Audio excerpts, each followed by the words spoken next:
Telangana assembly ఎన్నికల్లో గెలిచిన ఊపుతో ఉన్న కాంగ్రెస్ సంచలన నిర్ణయం తీసుకుంది. కాంగ్రెస్ నాయకురాలు సోనియా గాంధీని వచ్చే పార్లమెంట్ ఎన్నికల్లో రాష్ట్రం నుంచి బరిలోకి దింపాలని నిర్ణయించింది. గాంధీభవన్లో జరిగిన రాష్ట్ర కాంగ్రెస్ రాజకీయ వ్యవహారాల కమిటీ సమావేశంలో ఈ నిర్ణయం తీసుకున్నారు. పార్లమెంట్ ఎన్నికల్లో అనుసరించాల్సిన వ్యూహం, ఎన్నికల హామీల అమలు తదితర అంశాలపై చర్చించారు.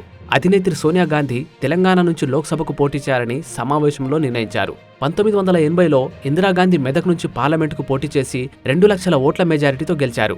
ఇప్పుడు కూడా గాంధీల కుటుంబానికి చెందిన సోనియా గాంధీని బరిలోకి దింపి కొత్త అధ్యాయం సృష్టించాలని కాంగ్రెస్ ఆశిస్తోంది. రాజకీయ వ్యవహారాల కమిటీ కన్వీనర్ షబ్బీర్ అలీ సమావేశ నిర్ణయాలను విలేకరులకు వెల్లడించారు.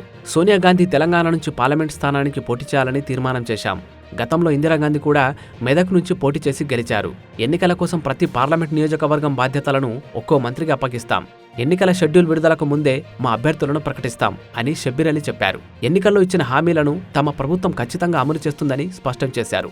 6 గ్యారంటీల్లో 2ంటిని అమలు చేశామని, ఎన్ని సమస్యలున్నా అన్ని హామీలను అమలు చేస్తామని అన్నారు.